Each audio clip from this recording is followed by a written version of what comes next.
Good morning, everybody. And the sun's coming out, and we have a very shiny, happy person here. Anyway, so welcome to another Business Spotlight interview. Justine, tell us all about your business. Good morning. Well, I'll try and make up for the sunshine. So yes, I am the founder of JSQ Marketing. And I'm a consultant really to help people with their social media and specifically small business owners who struggle with their social media presence. And I'm going to say it, Tim, I'm going to say it's predominantly helpful to certain small business owners of a particular age. And certainly I've worked in digital marketing for over 30 years. I actually left my corporate career around a year ago, and at that time I ran the digital function for a £2 billion business, including social media. And I've worked across retail, logistics, healthcare, and property sectors. And what I'm now seeing is particularly smaller business owners really sometimes struggle to make their presence felt on social media. And particularly if you didn't grow up with social media, it's not maybe as native to a lot of people as maybe their kids and their Gen Z colleagues. And it's just that they find it really difficult when it's to say it's not something that's native to them, and it's not something they've grown up with.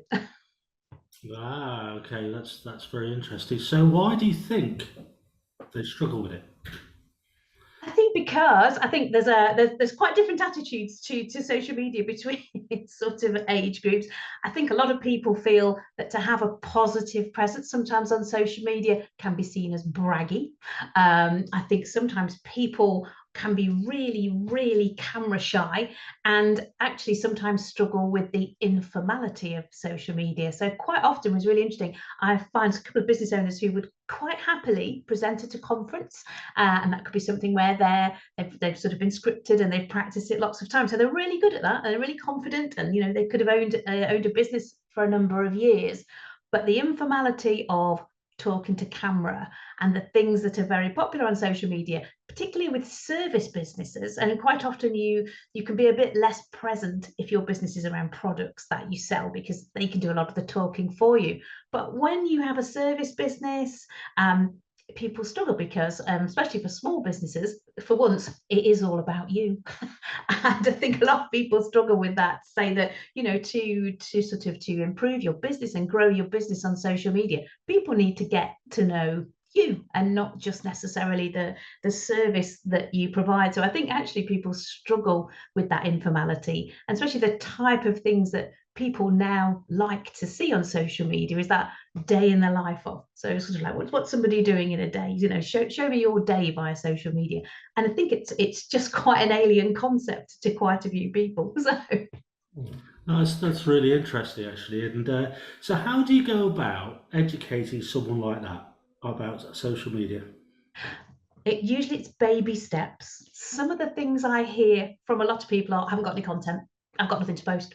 And that's something I work really well with people, is sitting down, and I could grandly call it content ideation. But we have a chat through what they do. We could go, for example, of like, well, what are you doing this week? And you would be amazed at the amount of content that we find, that people can put about themselves. The other interesting thing with a small business that sometimes, and again, generational, I think if we, like, if you go back to when we sort of started in the workplace. So I might have started, in the workplace in my 20s, 30s, and there was a real divide between your work life and your personal life. And that divide was never crossed. Now, thanks to technology, etc., we see, not necessarily for the good, we could be sitting late at night at TV and answering a work email. And we've all been guilty of doing that. But at the same time, if somebody messaged us during working hours and, just on a personal matter, we would equally reply to that on the phone. So there's been this kind of blurring. And this is, again, so as I say, sort of, Gen Z, you'll have no problem with that. That's just how the world works.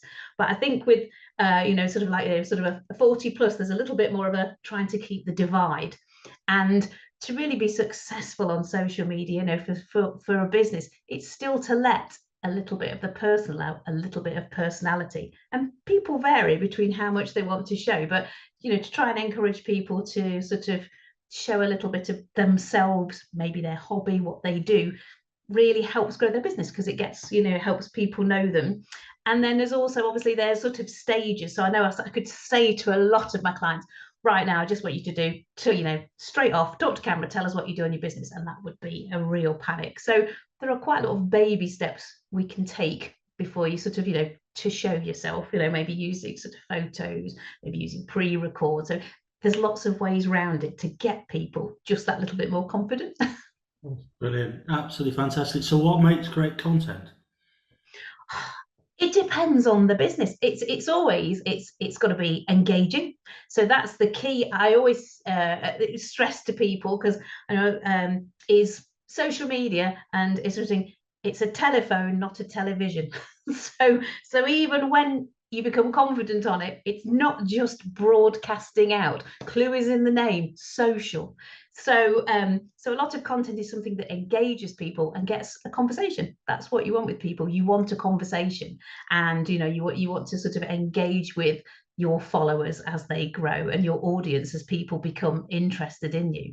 So that's a real key thing with people. Is just like, it needs to be engaging. It can be, it can be entertaining in numerous ways. And again, it's sort of there's lots of things. I mean, it's there. People with more complex businesses, I don't know, an accountant, there's an element of educating people, and an accountant can have a brilliant session in telling sort of key facts about their business in consumable form that people will understand. People really like that.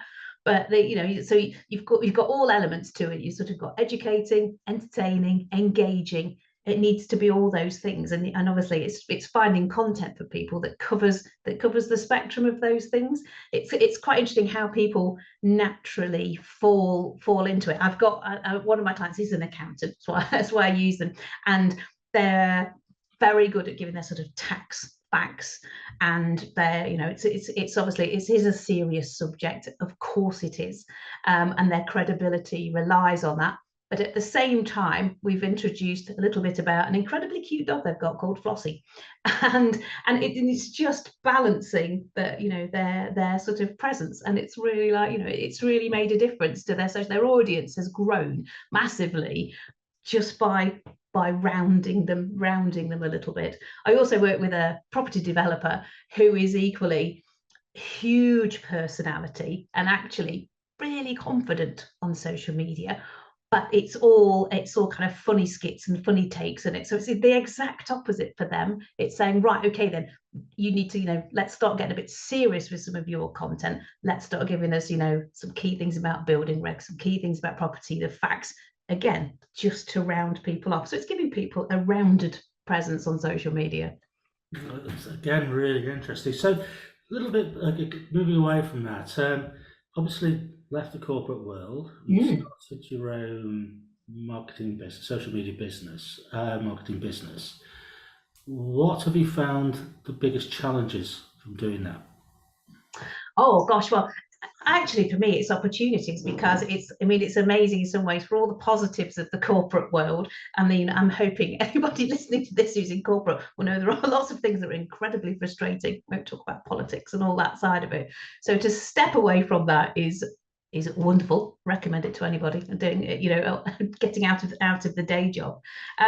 So yeah, I think it's just it's a really positive to not have the politics, to not have the structure. But if you've been in corporate life for quite a while, it's quite difficult to adjust and create your own structures and your own working patterns. So it takes some adjustment, but absolutely well worth it. Totally worth it. Brilliant. So obviously enjoying it, but where do you see your main challenges lie?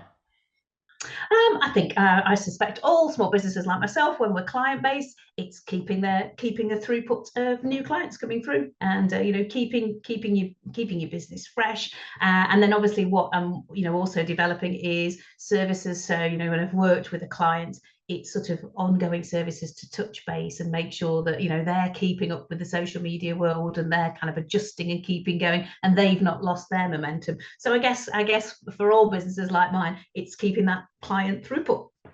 Brilliant, absolutely fantastic. So I know you and your husband have a property development business. Yeah. You have this business. Yeah. So how do you balance your personal life? How do you manage your time between personal and business? Do we? Oh, we don't. We're dreadful. We just talk business all the time. So Oh, we love it now. I mean, it's thanks to our property investing business that was able to give up the corporate day job. But it's interesting, isn't it? You have a corporate day job, which was obviously marketing and digital marketing for over 30 years. And although the property business has been amazing and we've loved it, and we still have property projects, particularly holiday let projects, which are going on at the moment. But it's really nice to be able to take the parts of your sort of corporate job, your day job that you're passionate about, and obviously the coaching and the helping and the actual sort of marketing and social media itself I'm passionate about. So it's been great to be able to utilize that and just and say, but actually really nicely get rid of the corporate bits that you never liked about it. And it's like everything, it's up and down. What 1 week property will be key when we're sort of key into projects, and then other times that quietens down. So you have to, it's just juggling peaks and troughs, and it's difficult with property because you never know how long, you've got planning and development, etc. involved, how long those projects are sort of in play. And it's quite interesting. It's actually thanks to the property business that this huge niche for sort of particularly I was seeing it in other sort of property entrepreneurs that are in our network groups, etc. And it's there really identified, particularly the age gap split, but this huge problem and hurdle that a lot of people were having with their social media, and hence I could really help here. There's really an opportunity to help some people with this. And I think it's reassuring that obviously, being older myself, that I think it gives people more confidence. It's the balance of, if I can do it, you can do it. And I was in the interesting position is 2004 when Facebook was launched, working in a marketing department. And at the time, somebody thinking, oh, you're a younger person in the marketing department, you do that. And then people actually asking me saying, this Facebook, would you think it'll be a thing? And so I've kind of gone from there, from when it first launched, and obviously, and now all the other platforms and TikTok, etc., are joining it. So I've always been passionate about it and involved with it from the start, which makes me sound dreadfully old, I know. Brilliant. Okay, fantastic. Finally, what's the best advice you'd give to an 18-year-old you? An 18-year-old me, I would just say, follow the passions, take some risks, absolutely take some risks. And if you're passionate about it, there is a way forward. And self-belief and mindset, and it's so hard to have self-belief when you're 18. I know people really struggle with that, but if you can dig deep and have self-belief, honestly, anything's possible. Anything is possible. Fantastic. Justine, thanks so much for your time. No worries, nice to talk to you too. Okay.